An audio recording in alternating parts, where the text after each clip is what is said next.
Hi everybody, I'm Gigi, Coptic homeschooling mom to 5 young children, and today I'm doing a video that has been requested a few times, and that is how do I start my homeschool year? How do I set it up and get it ready for the first day of school? So as I've mentioned in previous videos, I set up my homeschool year based on the Coptic calendar. So Coptic is the Egyptian Christian Orthodox calendar, and our church follows this Coptic calendar, and that is what we choose to follow during our homeschool year. That way, if there's any church events or feasts or Vespers prayers or things like that, we can participate in them and incorporate them in our homeschool schedule. That's the framework we follow. So I've been asked, what does that mean and how do you do that? So today I'm sharing with you the very first things I do to start setting up a new homeschool year. So the first thing I do, so in the very beginning of August, usually August is the month that I plan the following school year. The very first thing I do in August is I create a new folder in my homeschool folder called, for this year it would be 2021-22. So that's going to be the folder that I put everything homeschool related into. And the very first document that goes into that folder is always titled Year Plan. So I have a year plan document in every single one of those folders for each different year.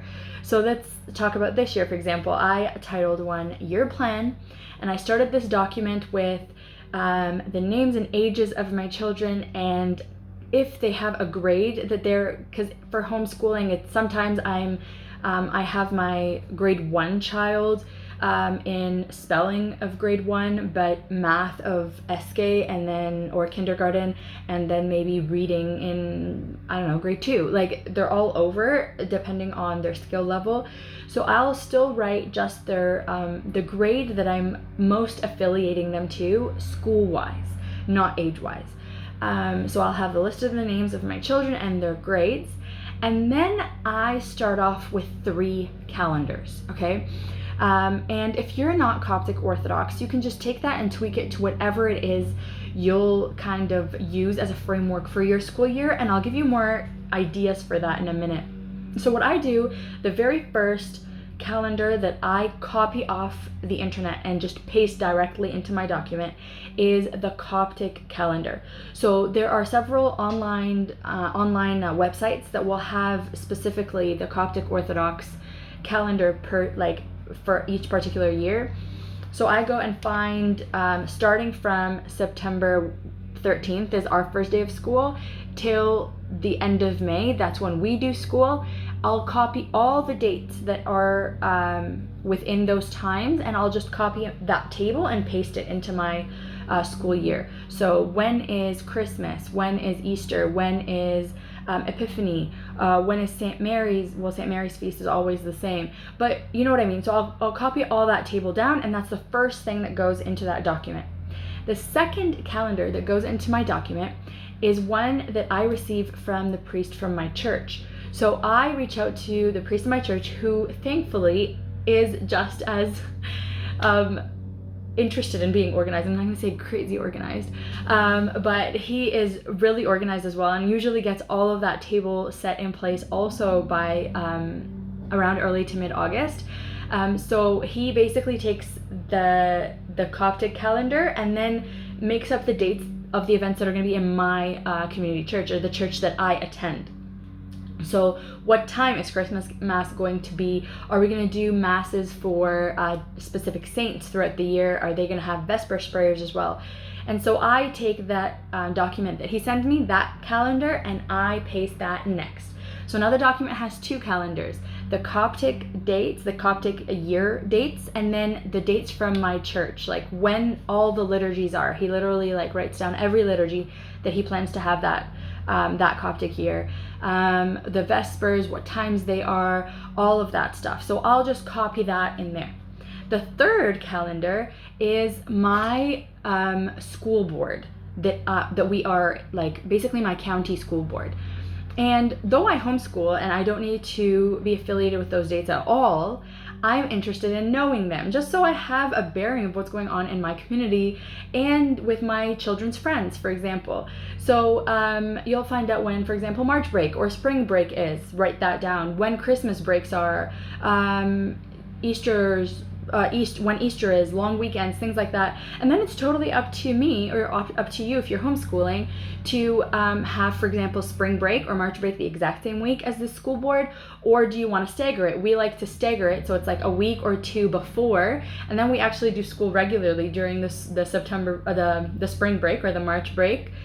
Because I like to avoid crowds, and so having a week off early March avoids that entirely. We can go to museums, aquarium, all of that during our week off, and it's empty and chill and relaxed. So I do that, but it's your choice. If you want to have it completely aligned with your neighborhood schools, you totally can. So those are actually the only 3 calendars that I use. And so if you are not Coptic Orthodox, or you don't have a particular structure or framework that you go by, whether religiously or socially or whatever, see what it is that you like the flow of your year, what kind of like frames it. Is it the public board?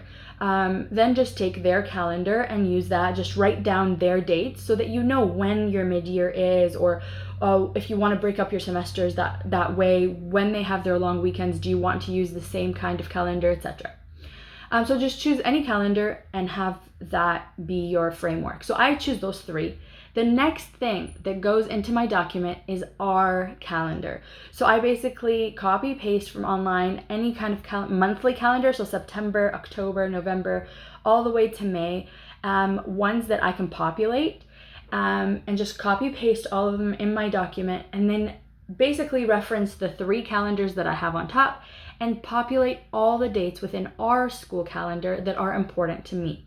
So I'll put the Feast of Nowruz, which is the Coptic New Year. That the first Monday after that is when we start school, so I'll put that in, first day of school. If there are when the Christmas fast starts or when the Feast of the Cross is, I'll populate it so that when I'm creating any of my little like activities within the day of the school year or the unit studies or the spiritual program, I will take from that calendar and incorporate it into my lesson prep. There's also things like Valentine's Day. Do you want to have something cool happening in your school at that time? Or Mother's Day? Or for us here in Canada, we have a Truth and Reconciliation Day, and I'd love to incorporate something in my homeschool about the natives of Canada and what this Truth and Reconciliation Day means. If that's something that's important to you, look up those dates as well and populate them within your calendar. After you finish that activity, basically your school is completely outlined, and that gives me a framework for my entire year. Like looking at my year at a glance, I'll look monthly and see kind of the structure that we're going to follow. And after I'm done that, I do one last thing before moving on to my weekly schedule.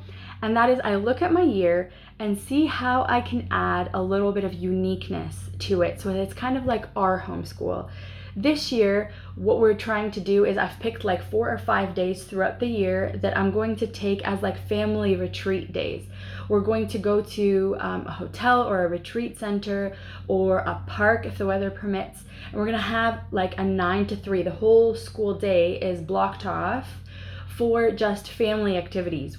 I'm starting to plan some now. It's gonna be like team building activities, things we wanna discuss with each other, things we wanna change, things we love how they're going, things we might want to learn about. So those are gonna be really fun days that I look forward to, just chilling with my family and just chatting and learning from each other. Another thing is that you can do like little weekend getaways, or if you know you have a vacation, block that week off. For us, we take any kids' birthdays and mom and dad's birthday too. If they fall within the school year, we take those off as well. So if it's a Tuesday, that Tuesday is off, and we just celebrate that child and have that person pick field trips or the food for the day or the activities, and we just hang out. And it's just a fun way of just making that child feel super special and making our homeschool very unique to our family. Of course, that is not all the ideas you could do. You could do anything really with homeschool. The sky's the limit for what you can do to personalize your homeschool and really make it your own. So I really hope this helped you. If you have any other questions, please feel free to put them down in the comments and I'll try to answer them. If you have any questions or video ideas that you'd like me to do, by all means, please suggest. Thank you guys so much for watching, and I'll see you next time. Bye.